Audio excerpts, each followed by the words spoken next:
Qui est pour la côte de Beaune? J'aime pas trop les côtes de Beaune 2 fois. Qui est côte de nuit? Une fois côte de nuit, côte de Beaune 2 fois. Bon, c'est côte de nuit. Donc je veux dire un peu comme ça au hasard. Nuit Saint-Georges. Beaune-Romanée. Côte Vougeot. Grand Échezeaux. Qui ne sait pas? Qui aime bien? Ah. Qui a dit Beaune-Romanée?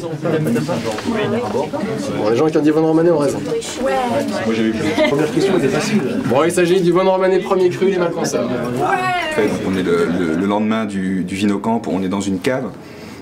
Donc au Clos Frontin, et donc on a la chance de pouvoir déguster des grands vins, de visiter. On est encore une trentaine de personnes, et c'est vrai que du coup ça donne un concept autour du Vinocamp qui est encore plus satisfaisant pour les participants que la première, qui étant à Paris forcément ne nous offrait pas ces opportunités-là. On a été très bien reçus par la CCI de Beaune. Le président Benoît de Charette, qui par ailleurs est un vigneron, était ravi de mettre à disposition ses locaux. Et donc on était dans une superbe salle, donc ça se voit assez bien sur les images, hein, qui effectivement aussi pour le cadre de l'événement a beaucoup compté. Le concept de Vinocamp n'étant pas encore forcément familier à tout le monde, revenir un petit peu sur le principe, hein, qui est vraiment de réunir des personnes qui sont intéressées par le vin et les nouvelles technologies, et sur un format donc inspiré des fameux Barcamp, faire en sorte, c'est ce qu'on appelle des conférences participatives, de dessiner ensemble le programme tout au cours de la journée en fonction des sujets que les uns et les autres ont envie d'aborder. C'est bien de discuter, mais on est là pour bosser, je vous rappelle. Alors ça y est, il y a déjà 4 sessions de proposées pour la première série pour ce matin. Voilà, la première session qui est proposée, c'est Observatoire communautaire du marketing et du vin. Salle Carnot, transmettre l'expérience du vin, vidéo, transmédia. Salle ancien chapitre, spécificité de Facebook pour le milieu du vin et spiritueux. Oui, je pense que ça parle aussi de lui-même, mais Facebook est vraiment très spécifique sur les règles relatives aux dotations et même au contenu sur le vin. Et c'est vraiment quelque chose que je rencontre moi au quotidien, et je voulais voir s'il y avait des gens qui rencontraient le même problème et s'il y avait moyen d'échanger à ce niveau-là. Donc dans la salle, ancien chapitre. Alors il faudrait retenir les noms des salles, on va vous expliquer ensuite.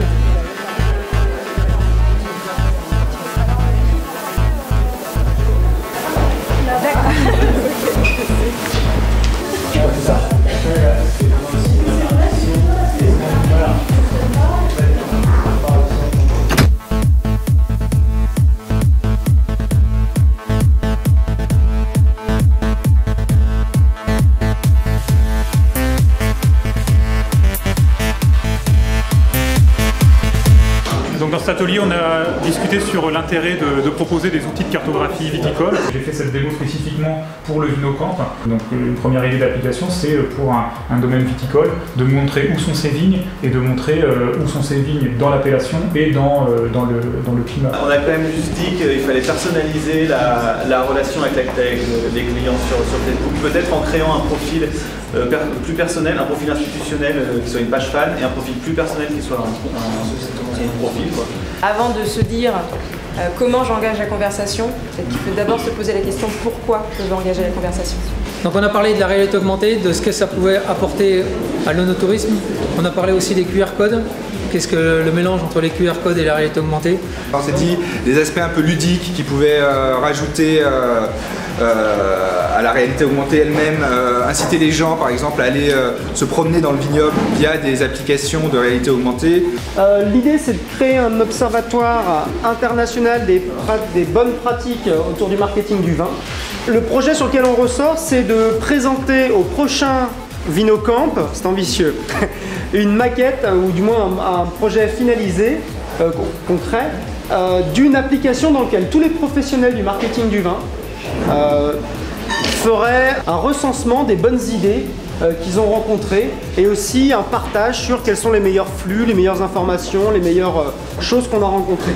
On a d'abord parlé pendant la moitié du temps à peu près des consommateurs, du type de consommateurs qu'on a en France, donc les cavistes, à travers les cavistes, à travers les supermarchés. On a parlé en fait de nos expériences un petit peu au niveau consommation de vin et essayer de savoir un peu quelles informations en fait le consommateur recherche sur internet. C'était mon premier Vinocamp. Moi j'ai beaucoup aimé le fait d'abord de pouvoir mettre des visages sur les noms, de pouvoir se rencontrer, de pouvoir confronter en vrai nos différences et nos idées, pouvoir se féliciter, ça c'est toujours agréable mais c'est pas le plus utile. Ce qui a été très utile c'est les ateliers, les workshops. Alors il y en a qui ont été formidables parce qu'il y a des gens qui sont arrivés avec des vraies informations et autour de ça on a tous pu s'exprimer et bâtir une pensée un petit peu constructive pour se demander dans quelle direction on doit aller pour améliorer notre communication et notre information vis-à-vis du vin. Il y a quand même certains workshops qui ont été un peu ratés pour moi parce que j'ai rien appris, parce qu'on n'avait pas d'informations et que rapidement, si on ne se structure pas, ça peut se transformer en un étalage de brefs de comptoir.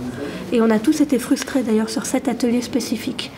Donc je pense que pour réussir un workshop, il faut quand même qu'il y ait au moins une personne qui ait préparé un peu le sujet et qui apporte des informations de base autour desquelles nous on pourra se synthétiser ou au contraire développer une pensée. Mais voilà, je pense qu'il y a des formidables choses à faire, surtout quand on est tous ensemble et qu'on rassemble nos expériences. Encore faut-il qu'il y ait une colonne vertébrale de savoir sur un thème. Claude Lupé. D'accord. C'est aussi en appellation du Saint-Georges, mais Là, il y a une énorme dégustation que je suis en train de rater à cause de vous. Mais bon, c'est parce que je vous aime beaucoup. Mais voilà, on va pouvoir goûter différents crus, différentes choses. On a fait la différence Chablis, Clos des Mouches, Meursault. Et c'est très sympa de pouvoir sentir ces différences. En plus, c'est un beau travail. On vient de faire une visite d'une cave géniale. Moi, ce que j'aimerais, mais c'est un peu ma liste au Père Noël, mais si je peux m'exprimer librement, j'adorerais la prochaine fois qu'on y aille pendant que la vigne se construit pour faire une étude un peu ampélographique parce que moi, ça me manque vraiment. Regarder dans les vignes, il y en a qui ont la chance d'avoir les pieds dans les vignes tous les jours. Moi, je suis parisienne. Donc ce dont je rêve, c'est effectivement de pouvoir me balader dans une vigne sans tout esquinter, mais juste pour pouvoir regarder les grappes, regarder les feuilles, voilà, observer ce raisin. Alors, voilà une bonne idée à soumettre à Ryan O'Connell qui va être Ryan, un peu... s'il te plaît, emmène-nous dans tes vignes. Je les piquerai pas, je les mangerai pas, mais au moins je pourrais regarder à quoi ça ressemble.